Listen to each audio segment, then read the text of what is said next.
In the summer of 2019, a United States Marine Corps Staff Sergeant named Michael Reeves came home from his third deployment with something he didn't leave with. A spinal cord injury from an IED explosion outside Fallujah had taken the use of his legs. He came home to his wife Patricia, to his house in Clearwater, Florida, to the life he had built before the war, and he began, slowly and painfully, the work of rebuilding it from a wheelchair. The ramp you just saw, that simple wooden ramp connecting his front door to his driveway, cost Michael and Patricia Reeves $4,000 and 3 weeks of careful planning. It was not a luxury. It was a medical necessity. Without it, Michael Reeves could not leave his own home independently. Without it, he was a prisoner inside the house he owned. 6 weeks after that ramp was installed. 6 weeks after Michael Reeves first rolled himself independently out of his own front door for the first time since Fallujah, he received a letter. The Sunset Palms HOA. Violation notice. The ramp, they said, was an unauthorized structure. It violated community aesthetic guidelines. They were giving him 30 days to remove it. They were ordering a disabled Marine veteran, a man who cannot walk, to tear down the only thing that let him leave his house. I want you to stop for a moment and understand what this letter actually said. The Sunset Palms HOA was not asking Michael Reeves to move his ramp. They were not asking him to paint it a different color. They were ordering him, a man with a documented spinal cord injury, a Purple Heart recipient, a veteran of 3 combat deployments, to destroy the only structure that gave him access to his own home. And they were threatening fines of $200 per day until he complied. To understand why what happened next matters so much, you need to understand who Michael Reeves is. He enlisted in the Marine Corps at 19 years old, straight out of high school in rural Ohio. He served for 22 years, 3 deployments, Kuwait, Iraq, and a final tour in Fallujah in 2018 that ended his career and nearly ended his life. He and Patricia bought the house in Clearwater in 2015, between his second and third deployments. It was a deliberate choice. Single story, wide doorways, a neighborhood that felt safe and quiet. Patricia had chosen it thinking ahead, the way military spouses always think ahead, planning for possibilities they pray will never come. The house cost them $280,000. They put down $60,000, their entire savings. It was everything they had. In March 2018, Michael's unit was on a routine patrol outside Fallujah when the vehicle ahead of his hit an IED. In the chaos that followed, Michael moved forward to help his men. The second device detonated beneath him. He was airlifted to a military hospital in Germany within the hour. Patricia got the call at 6:47 in the morning, Florida time. She told me she still cannot hear her phone ring at that hour without her heart stopping. Michael spent 14 months in rehabilitation. He learned to live in a wheelchair with the same discipline and stubbornness he had brought to everything else in his life. By the time he came home to Clearwater, he had already contacted a contractor, already measured the doorways, already planned exactly how he was going to reclaim his independence inside the home he had fought to keep. The ramp was the last piece. He built it in August 2019. And 6 weeks later, the Sunset Palms HOA told him to tear it down. Now, I need to tell you about Gerald Marsh. Gerald Marsh was the president of the Sunset Palms HOA. He had held that position for 11 years.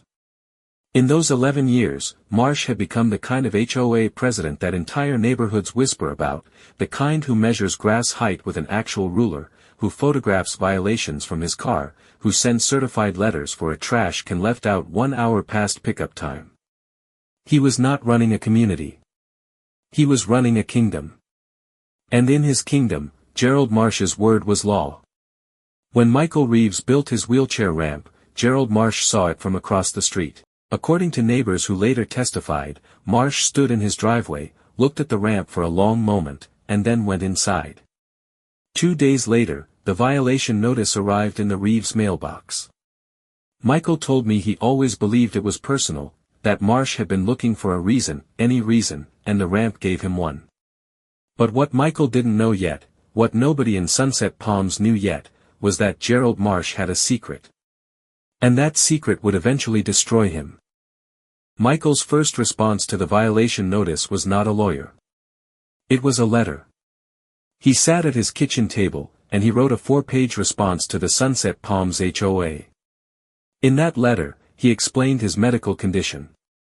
He attached his VA disability documentation, 100% disability rating, spinal cord injury, service-connected. He attached his doctor's letter stating the ramp was a medical necessity. He cited the Fair Housing Act. He cited the Americans with Disabilities Act. He sent it certified mail. He was giving them the chance to do the right thing. The Sunset Palms HOA responded 12 days later. One paragraph. They acknowledged receipt of his letter. They acknowledged his disability documentation.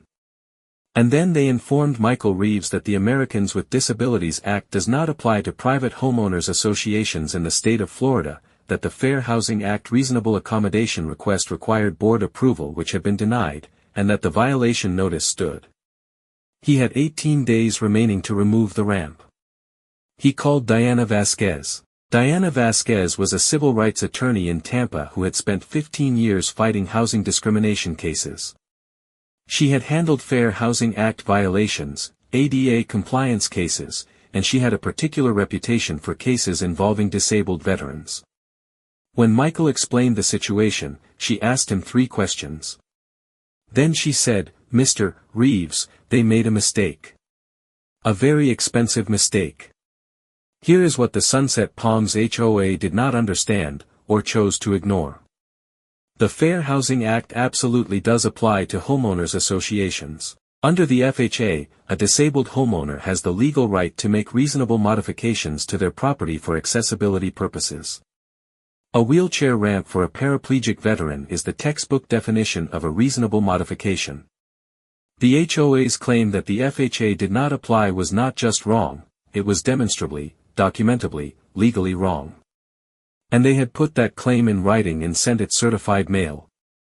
Diana Vasquez filed a complaint with the Department of Housing and Urban Development within 48 hours. She simultaneously filed a formal Fair Housing Act complaint in federal district court. She requested an emergency injunction preventing the HOA from enforcing the violation notice while the case proceeded. The judge granted the emergency injunction within 72 hours. The ramp would stay. For now. But Gerald Marsh was not finished. 2 weeks after the emergency injunction was granted, 2 weeks after a federal judge told the Sunset Palms HOA they could not touch that ramp, Gerald Marsh called an emergency board meeting. At that meeting, the board voted to begin lien proceedings against the Reeves property for the accumulated daily fines that had been accruing since the original violation notice. The fines now totaled $11,400. And a lien on the property could ultimately lead to foreclosure. They were escalating. When Michael found out about the lien, he told me he sat in his wheelchair in his living room for a very long time without moving. Not because he was defeated. But because he was thinking. He had survived an IED in Fallujah. He had rebuilt himself from a hospital bed. He had learned to navigate the world from a wheelchair with the same discipline that had carried him through 22 years of military service. He was not going to lose his home to Gerald Marsh. But he needed to understand exactly who he was dealing with. And what he found when he started looking changed everything. Michael Reeves spent 3 evenings going through public property records, HOA meeting minutes, and county permit filings for the Sunset Palms community. He was methodical about it, the same way he had approached intelligence briefings in the Marines. And on the 3rd evening, he found it. Gerald Marsh, the man who had ordered a disabled veteran to tear down his wheelchair ramp for violating community aesthetic guidelines, had, for years earlier, built a large storage shed in his backyard. Without HOA approval. Without the required county permit. The shed was still standing. Gerald Marsh had been HOA president for the entire 4 years that shed had existed. And he had never once filed for the approval he required every other homeowner in Sunset Palms to obtain. But it got worse. Or better, depending on which side of this story you were on. Michael dug deeper into the HOA meeting minutes, every meeting for the past 11 years was technically public record. And what he found was a pattern. In 11 years, Gerald Marsh had approved variance requests, exceptions to community rules, for exactly 6 properties. Every single one of those 6 properties belonged to members of the HOA board. Members who voted to keep Marsh in his president position year after year. Every other variance request, 17 of them over 11 years, had been denied. Including a request from a family who needed a fence for a child with autism. Including a request from an elderly woman who needed a handrail on her front steps. Michael sent everything to Diana Vasquez.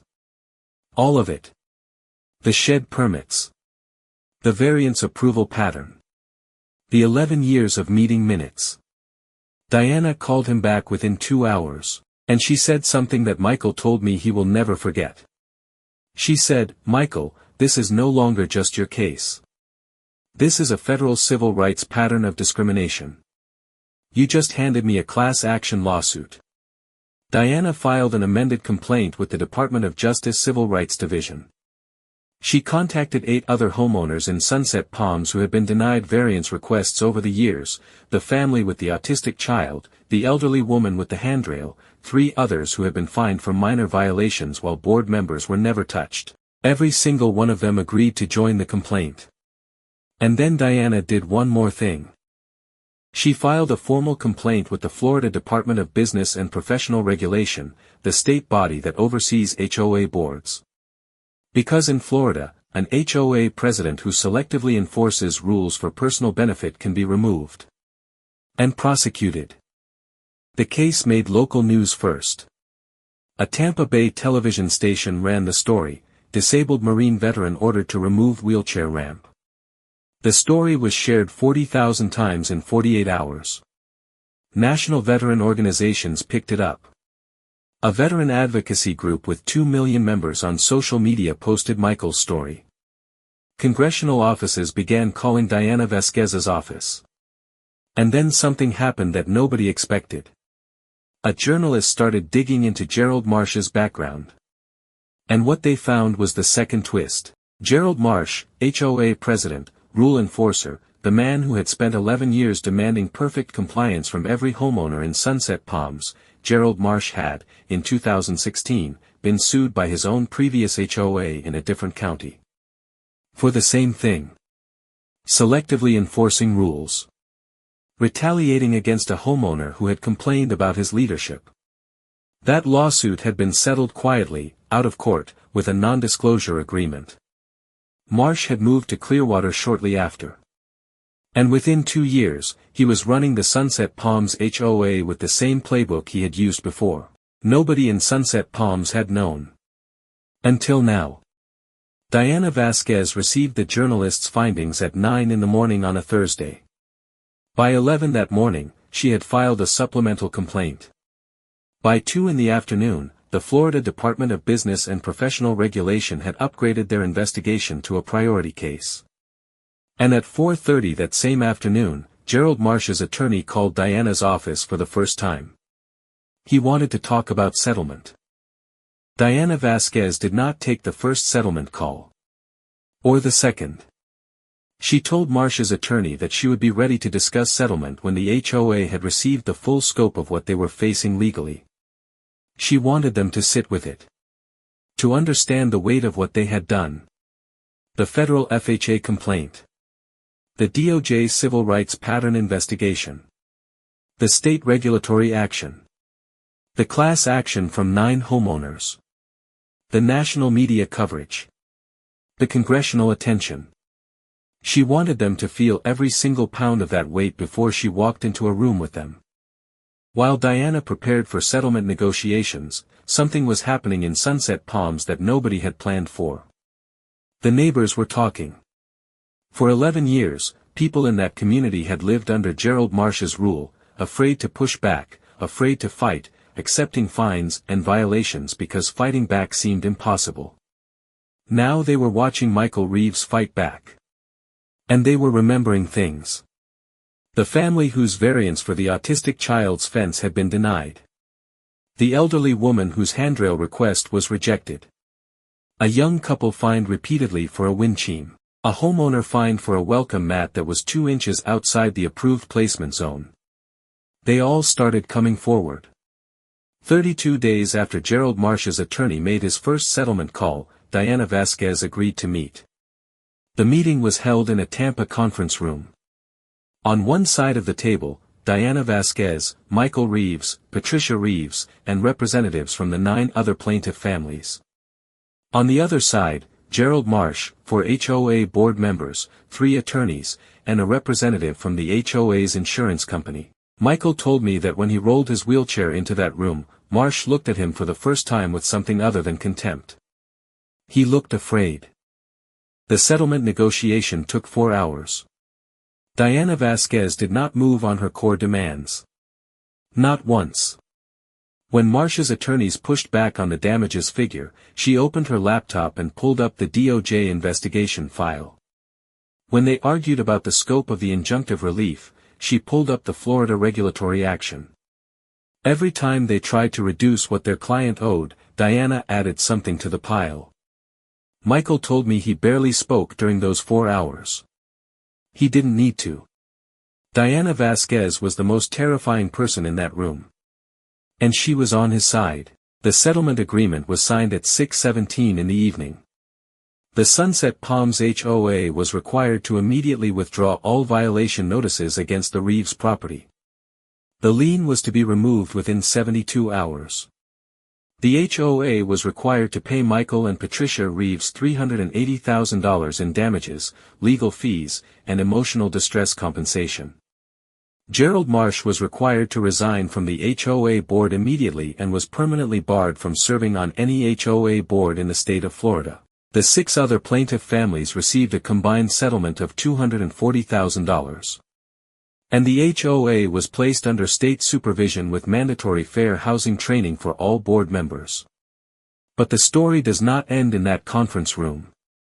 Because Diana Vasquez had kept one thing in reserve. The DOJ investigation, the federal civil rights pattern investigation, was not part of the settlement. It continued independently. 6 months later, the Department of Justice announced that it had found sufficient evidence of a systematic pattern of housing discrimination by the Sunset Palms HOA under Gerald Marsh's leadership. The DOJ filed its own separate action. Gerald Marsh faced personal federal charges. The man who had spent 11 years using a community rulebook as a weapon against vulnerable people was now facing the full weight of the United States federal government. On a Saturday morning in early spring, I went to visit Michael and Patricia Reeves at their home in Clearwater. The wheelchair ramp was still there, clean and solid, exactly where Michael had built it. Michael rolled himself down it to meet me in the driveway. He moved with the kind of fluid confidence that comes from a year of daily use. The ramp was part of his home now, part of his life, as natural and permanent as the front door it connected to. Patricia stood in the doorway watching him with the expression of a woman who has survived something terrible and come out the other side still standing. I asked Michael what he wanted people to take away from his story. He was quiet for a moment.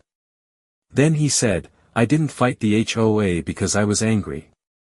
I fought them because if I didn't, the next person they did this to might not have the resources or the knowledge to fight back. The elderly woman who needed the handrail. The family with the autistic kid. Those people deserved someone to fight. So I fought." He paused. "That's what we do. That's what we've always done. The Fair Housing Act exists for Michael Reeves. It exists for the family with the autistic child. It exists for the elderly woman who just needed a handrail. It exists because Congress understood that housing is not just shelter, it is dignity. It is independence. It is the right to live in your own home without someone else deciding whether your wheelchair ramp fits their aesthetic vision. Every disabled homeowner in America has the right to make reasonable modifications to their property. Every HOA in America is legally required to provide reasonable accommodations. This is not a gray area. This is federal law. If you are a disabled homeowner and your HOA has denied you an accessibility modification, a ramp, a handrail, a wider doorway, a grab bar, they may have broken federal law. If you are any homeowner and your HOA has treated you differently from other members of the community, document everything. Every letter. Every meeting minute. Every fine. Because the pattern Gerald Marsh left behind is not unique to Sunset Palms. It exists in HOA communities across this country, and the people who run those communities are counting on you not knowing your rights. Michael Reeves knew his rights. Or he learned them fast enough. And it changed everything. My name is Michael Reeves. I am a retired United States Marine Corps Staff Sergeant. I lost the use of my legs in Fallujah. I came home and built a ramp. And when someone tried to take that ramp, I fought back with every legal tool available to me, and I won. Subscribe right now because I have more stories like this one.